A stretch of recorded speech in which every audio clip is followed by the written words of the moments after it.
Hello, আসসালামু আলাইকুম বন্ধুগণ। আপনাদের জন্য একটা ধামাকা গল্প নিউজ আসলাম। আপনার ভিডিওটা স্কিপ না করে সবাই পুরোপুরি দেখবেন এবং শোনার আগে কানে হেডফোন পরে নেবেন। ভিডিওটা বেশি বেশি শেয়ার করবেন। আজকে গল্পটা হচ্ছে ভাবি এবং দেওর। আমি হচ্ছে বাড়ির ছোট ছেলে। আমরা 2 ভাই 1 বোন। বোনের বিয়ে হয়ে গেছে। ভাইয়া থাকে বিদেশ। ভাইয়া বিয়ে করে 3 মাস পর চলে গেছে প্রবাসে। এখন বাড়ি আছে আমি, আমার বোনের বিয়ে হয়ে গেছে। এখন বাড়ি থেকে আমি এবং আমার ভাবি, আমার বাবা মা।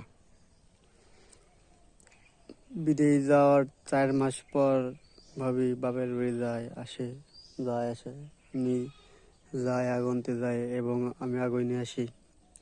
আমার প্রতি কেমন জানি আমার ভাবির অন্যরকম একটা ফিলিংস বা ভালোবাসা তৈরি হচ্ছে।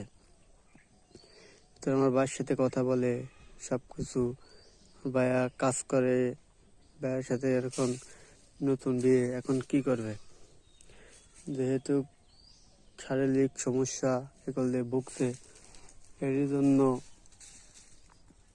ভিডিও কল আমি একদিন আমার হঠাৎ আম্মু বলতেছে তো ভাবিকে ডেকে নেয় খাওয়ার জন্য। এবার রুমের ভিতরে দেখি আমার ভাই পুরো খালি গায়ে, হয়তো শারীরিক সমস্যায় ভুগছিল। এই জন্যই এখন কী করবে নিজে টের পাচ্ছে না।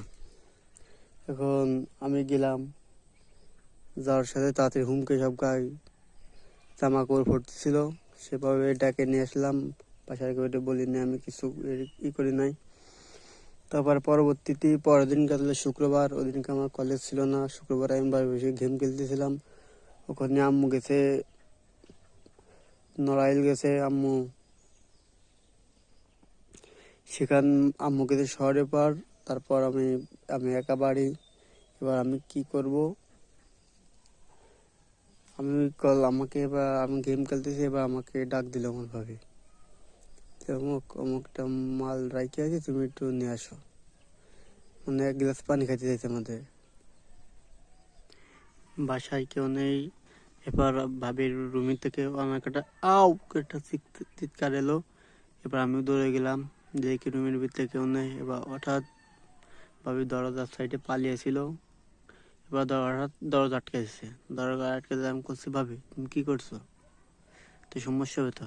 করছে না, তোমার ভাইয়া বিয়ে শাদী করে চলে গেছে, আমার যৌবন দাদাকে মেটাবে, এগুলো বলছে। এবার